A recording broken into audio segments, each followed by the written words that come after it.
오늘 본문은 바울이 3년간의 2차 전도 여행을 마치고 안디옥으로 귀환하는 과정을 소개하고 있습니다. 18절에 나오는 바울이 더 여러 날 머물렀다라고 하는 이곳은 바로 고린도입니다. 바울은 보통 그가 방문한 도시에서 말씀을 증거하다가 극심한 탄압을 받고 쫓겨나기가 일쑤였습니다. 그런데 이곳 고린도에서는 더 여러 날 머물러 있을 그런 여건이 되었나 봅니다. 그것은 오늘 읽은 본문 말씀 앞절에 보면 13절에서 17절에 보면 그 여건이 나오고 있습니다. 고린도의 유대인들 역시 다른 유대인들과 다르지 않았습니다. 바울을 극심하게 핍박을 하였습니다. 그런데 때마침 갈리오가 총독으로 부임하게 되었습니다. 그러자 유대인들이 일제히 일어나서 바울을 법정으로 끌고 가서 그들이 이렇게 말합니다. 13절에 보니 이 사람이 율법을 어기면서 하나님을 경외하라고 사람들을 권한다 하거늘이라고 말을 합니다. 그런데 새로 부임한 총독 갈리오는 14절 이렇게 말합니다. 유대인들에게 이르되 너희 유대인들아 만일 이것이 무슨 부정한 일이나 불량한 행동이었으면 내가 너희 말을 들어주는 것이 옳거니와 만일 문제가 언어와 명칭과 너희 법에 관한 것이면 너희가 스스로 처리하라. 나는 이러한 일에 재판장이 되기를 원하지 아니하노라 하고 그들을 법정에서 쫓아내니 라고 합니다. 이런 분위기 속에서 바울은 고린도에서 유대인들의 큰 박해 없이 머물 수가 있었습니다. 바울은 참으로 오래간만에 맞이하는 그런 안식과 평온이었을 것입니다. 모처럼 찾아온 여유와 휴식이었습니다. 그런데 바울은 곧 본문에 보면 그것을 마다하고 고린도를 떠난다라고 또 나오고 있습니다. 바울은 늘 이렇게 나그네의 삶을 살았습니다. 늘 작별하는 삶을 살았습니다. 그래서 고린도에 있는 형제들과 작별을 합니다. 이것은 고린도 교회와의 작별이기도 하지만 자신에게 주어진 편안한 휴식과의 작별이기도 합니다. 바울은 이렇게 자신에게 주어진 안식과 휴식을 박차고 일었었습니다. 왜 바울은 더 머물고 더 쉬지 않았을까요? 그것은 자기의 사명을 쫓아 살아가는 사람이었기 때문에 그렇습니다. 전도 여행을 계속해야만 했습니다. 예루살렘과 안디옥으로 돌아가서 선교 보고를 하고 또다시 새로운 선교지를 찾아가야겠다는 사명감 때문이었습니다. 그래서 고린도 사역을 끝으로 제2차 전도 여행을 마감하기로 하고 배를 타고 브리스길라와 아굴라와 더불어서 안디옥의 귀향길에 오릅니다. 지난 시간에도 살펴보았지만 브리스길라와 아굴라는 바울의 아주 귀한 동력자였습니다. 바울의 전도 사역에 있어서 아주 큰 힘이 되었던 사람이었습니다. 바울은 이 브리스길라와 아굴라에 대해서 자주자주 이야기를 했습니다. 로마서 16장에도 보면 이들 부부에게 안부를 전하며 이렇게 말했습니다. 너희는 그리스도 예수 안에서 나의 동력자들인 브리스가와 아굴라에게 문안하라. 그들은 내 목숨을 위하여 자기들의 목까지도 내어놓았나니. 목숨을 내어놓았다라고 합니다. 그 정도로 헌신적이었다는 말일 것입니다. 그리고 당당하게 그리스도 예수 안에서 나의 동력자라고 부르고 있는 것을 볼 수 있습니다. 사실이 그랬습니다. 브리스길라와 아굴라는 자신들이 가진 전부를 내어놓았습니다. 시간과 물질과 심지어 자신들의 목숨까지도 선교의 사역을 위해서 내놓았다는 말입니다. 여기서 목숨까지 내어놓았다는 말은 복음으로 인한 어떤 고난도 두려워하지 않았다라는 것을 알 수 있습니다. 성경은 우리가 그리스도와 함께 영광을 받기 위해서는 반드시 고난도 함께 받아야 된다라고 말씀하고 있습니다. 저와 여러분은 죽음을 무릅쓰는 위험 속에서도 신앙을 지킬 수가 있겠습니까? 순교자의 희생을 본받으며 살아갈 수가 있겠습니까? 물론 당장 순교하라는 것이 아닙니다. 브리스길라와 아굴라의 신앙과 같이 목숨을 내어놓을 정도로 그런 모범을 닮아가라는 것입니다. 이런 결단은 먼 훗날에 결단하는 것이 아닙니다. 지금 이 순간 처한 곳에서 우리는 각자가 결단을 해야 합니다. 나중에 기회가 주어지면 이런저런 삶을 살아야지 해서는 안 됩니다. 지금부터라도 작은 순종을 통해서 우리는 그러한 것들을 다짐하고 결심하고 배워가야 하는 것입니다. 그것을 우리는 비전이라고 합니다. 그래서 비전을 가진 자로 살아가는 것입니다. 옛말에 혼인과 질병은 소문을 내어야 빠르다라고 했습니다. 그래야 주변에서 적절한 배필이나 용한 의사를 찾아서 소개를 시켜준다라는 말일 것입니다. 교회 안에서도 소문을 내어야 하는 것이 있습니다. 자기가 말씀으로 은혜를 받은 것들과 삶 속에서 결단하고 다짐한 것들은 그렇게 반드시 나누고 소문내어야 한다라고 생각합니다. 그러면 우리 자신이 변화되고 주변이 변화되는 것을 느낄 수가 있습니다. 18절 하반절에서는 바울이 일찍이 서원이 있었으므로 갱글레아에서 머리를 깎았더라라고 합니다. 어떤 서원을 했는지는 잘 알 수가 없습니다. 바울의 이러한 행동은 구약의 나실인 서원 규례에 따라서 하고 있는 것을 알 수 있습니다. 민수기의 기록에 의하면 특별히 하나님을 위해 헌신하기로 구별된 나실인은 평생 혹은 일정 기간 서원을 하고 있는 것을 볼 수 있습니다. 특별히 일정 기간 서원을 한 자는 서원이 끝나면 그동안 길렀던 머리카락을 화목제물과 함께 하나님 앞에 불태워 드리도록 기록이 되어 있습니다. 이렇게 볼 때 갱글레아에서 사도 바울이 머리를 깎았다는 것은 그의 서원 기간이 찼음을 의미합니다. 서원 내용을 자세히 알 수 없지만 분명히 바울이 유대인의 율례에 따라 서원을 한 것은 분명합니다. 바울은 이 같은 서원은 자신을 지키고 돌보시는 하나님을 향한 감사와 찬양의 새로운 다짐이었을 것이라 짐작은 되어집니다. 우리들도 악한 세상에서 새 속에 물들지 않고 그리스도인으로 충성되게 살아간다는 것은 결코 쉬운 일이 아닙니다.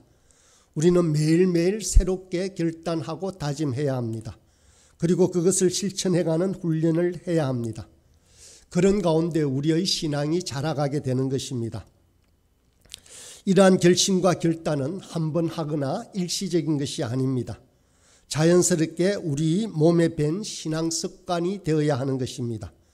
그러면 하나님을 더욱 가까이 할 수 있고 그렇게 규칙적으로 하나님과의 만남이 이루어질 수가 있는 것입니다. 새벽에 기도를 하는 것이 우리의 몸에 길들여진다면 기도하는 일과 말씀을 묵상하는 일이 어렵지 않게 되어집니다.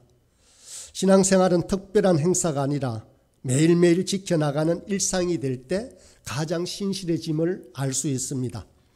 몸에 배이게 되면 신새벽에 잠자리에서 일어나는 일도 그다지 어렵지 않게 되어지는 것입니다. 물론 저도 새벽잠이 참으로 많습니다. 그렇지만 한 걸음 한 걸음 작은 걸음들로 몸에 배이게 하면서 그러한 기쁨을 누리고 있습니다. 그러면 자연스러운 일상이 되어지고 육신이 호흡하고 밥을 먹듯이 영적인 신진대사가 자연스러운 것이 되어지는 것을 알 수 있습니다. 이렇게 할 때 저와 여러분의 신앙이 한 단계 성숙되어질 뿐만 아니라 동시에 하나님께서도 이것을 기뻐하시며 더 많은 은혜와 복을 베풀어 주실 것입니다. 이제 19절부터 21절의 말씀을 다시 한번 읽어보겠습니다. 이제 고린도를 떠나 에베소에 왔습니다. 에베소에 와서 그들을 거기 머물게 하고 자기는 회당에 들어가서 유대인들과 변론하니 여러 사람이 더 오래 있기를 청하되 허락하지 아니하고 작별하여 이르되 만일 하나님의 뜻이면 너희에게로 돌아오리라 하고 배를 타고 에베소를 떠나 안디옥으로 가는 과정에 이제 에베소에 도착해서 있었던 이야기입니다. 에베소는 소아시아 지방에 있는 중심된 도시였습니다. 이곳에서는 에베소에 대한 간략한 언급만이 있습니다. 에베소에서는 바울은 3차 전도 여행 때 이곳에 오래 머무르면서 사역을 하고 있는 것을 볼 수 있습니다. 20절 21절에 보면 바울 자신이 더 오래 머물기를 바라는 에베소의 유대인들의 간청에 그것을 거절하고 이렇게 말합니다. 만일 하나님의 뜻이면 너희에게 돌아오리라 라고 말하고 있습니다. 자신의 의지대로 자신의 안락함을 위해서 아니면 더 기쁨을 위해서 살지 않았음을 볼 수 있습니다. 바울은 에베소에 머물고자 하는 마음이 인간적으로 더 들었을지도 모릅니다. 거기에 있는 사람들이 바울이 오래 머물기를 원하고 더 들려주기를 원하고 있었기 때문이었습니다. 그러나 바울은 예루살렘으로 속히 가야만 했습니다.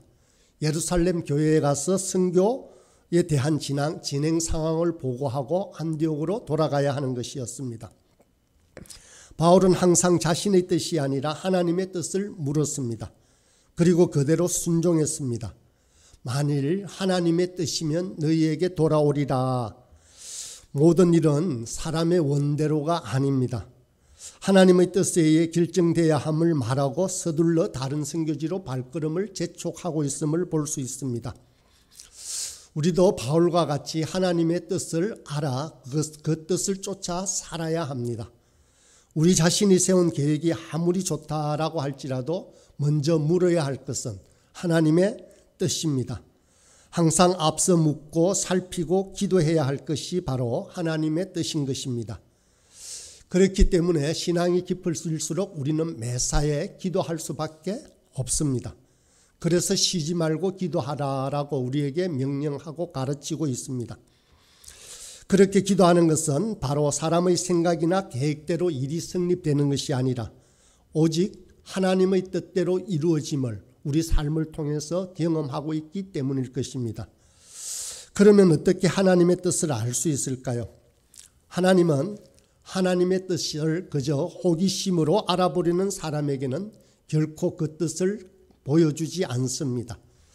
하나님께 순종하겠다는 결단을 가지고 하나님의 뜻을 행하기를 원하는 헌신된 사람에게는 반드시 하나님의 뜻을 보여주십니다. 우리는 순종의 자세로 하나님의 뜻을 물어야만 합니다. 그렇다면 이렇게 매사를 사람의 뜻이 아닌 하나님의 뜻에 따라 결정하고 행동하던 사도 바울의 삶은 어떠했을까요?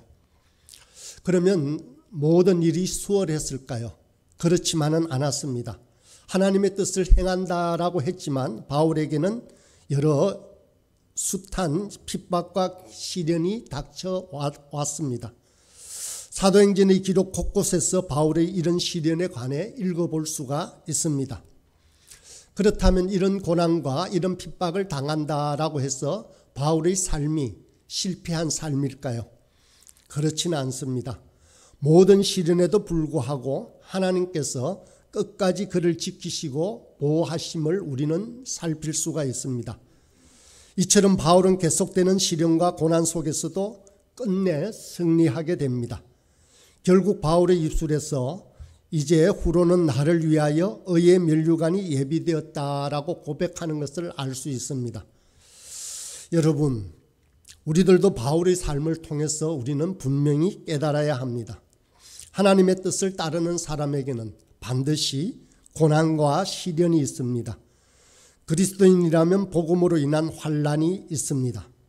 그렇지 않다면 우리에게 아무런 시련과 환난이 없다라고 한다면 어쩌면 세상과 타협하고 살아가고 있는지도 모릅니다. 그러나 우리들은 일시적인 고난과 시련이 있다라고 할지라도 궁극적으로는 승리하여 의의 멸관이 있다는 것을 분명하게 깨달아야 합니다. 22절의 말씀입니다. 가이사랴에 상륙하여 올라가 교회의 안부를 물은 후에 안디옥으로 내려갔어. 바울은 바로 안디옥으로 가지 않고 가이사랴에 도착해서 예루살렘 교회로 갔습니다. 그곳에서 바울은 두 번째 선교 여행의 결과를 보고하고 예루살렘 교회와 이방 교회 간의 결속을 다짐했습니다. 그리고 바울은 그의 이방 선교의 기지인 안디옥으로 돌아갔습니다. 이로써 드디어 바울의 제2차 전도 여행이 마무리되었습니다. 그런데 바울은 이곳 안디옥에서 얼마 머물지 않고 또다시 여행을 떠납니다. 23절입니다. 얼마 있다가 떠나 갈라디아와 버루기아 땅을 차례로 다니며 모든 제자를 굳건하게 하니라. 여기서 얼마간이라는 기간은 정말 얼마인지는 정확하지 않습니다. 약 6개월 정도로 보고 있습니다. 짧은 기간 안디옥에 체류하고 또다시 소아시아 지방으로 전도 여행을 떠나는 것을 볼 수 있습니다. 바로 이것이 바울의 제3차 전도 여행입니다. 바울의 전도 여행을 우리가 살펴볼 때는 반드시 지도를 두고 그 지명들을 그리고 그 방향들을 살펴보는 것이 아주 유익합니다. 이제 3차 전도 여행의 시작은 2차 전도 여행 시에 복음을 전파했던 지역인 갈라디아와 버루기아 지방의 교회를 돌아보는 것으로 시작이 됩니다. 그 지도에 보면 갈라디아는 지금 터키 서쪽 지방 북쪽에 있습니다. 여러 지명들이 나옵니다만은 우리 성경에 나오는 성경 서신의 제목들만 있는 그 지방만 살펴보아도 우리는 전체적인 지도의 윤곽을 알 수가 있습니다. 갈라디아 지방, 갈라디아서를 기억하시고 거기에서 마게도니아라고 하면 빌립보가 생각이 납니다. 빌립보 바로 아래에는 데살로니가가 있고요. 그리고 이쪽 쭉 내려와서 해안가에는 아테네, 아덴이 있는 곳에 고린도 교회가 있습니다. 거기서 배를 타고 건너 소아시아 지방에 오면 우리가 또 서신에서 알 수 있는 에베소 그리고 골로새가 있습니다. 이런 정도의 흐름만 알아도 우리는 바울의 전도 여행이 어떻게 진행되는지를 잘 살펴볼 수 있습니다. 갈라디아 지방에 세워진 교회들의 성도들은 아주 매우 연약한 가운데 있었습니다. 바울은 이들 지역 교회를 돌아봄으로써 어린 제자들로 하여금 굳건하게 성장할 수 있도록 지속적인 배려를 아끼지 않았던 것입니다. 바울이 이렇게 전도하고 개척한 것을 돌보는 모습을 보면 이전에 이런 광고가 생각이 납니다. 고객이 만족할 때까지라는 단어가 떠오릅니다. 바울은 선교 여행을 통해 세운 연약한 교회를 그대로 내버려 두지 않았습니다. 끝까지 돌아보고 정성을 쏟고 있는 것을 알 수 있습니다. 이것은 우리에게도 똑같은 교훈을 줍니다. 우리가 전도한 새신자들이나 후원하는 교회들을 향해서도 끝까지 돌보아 주어야 한다는 것입니다. 새신자들이 감동할 때까지 지속적인 사랑과 관심을 쏟아야 하는 것입니다. 목자의 심정으로 양들을 돌보고 양육하는 바울과 같은 마음으로 우리도 섬겨야 합니다. 그리할 때 비로소 우리를 통해 세상에 뿌려진 말씀의 씨앗이 무럭무럭 자라 풍성한 열매를 맺게 될 것입니다. 우리 교회의 장점이라고 할 수 있는 것이 이런 것들입니다. 사랑의 수고를 아끼지 않습니다. 말씀의 권면을 아끼지 않고 함께하고 사랑으로 베풀고 있는 것을 볼 수 있습니다. 이제 말씀을 정리하겠습니다. 사도 바울은 자신의 안락함을 쫓지 않고 죽기를 맹세하며 선교에 임한 것을 알 수 있습니다. 바울이 이렇듯 철저한 결단과 각오를 한 후에 결코 자신의 뜻대로 행동하지 아니하고 하나님의 뜻대로 순종했음을 알 수 있습니다. 2차 전도 여행을 마무리하였습니다. 그리고 얼마 지나지 않아 3차 전도 여행을 떠납니다. 바울은 선교를 위해 조금도 자신의 평안함을 구하지 않았습니다. 이러한 바울의 수고가 있었기에 오늘날 우리에게도 이러한 복음이 전해진 것입니다.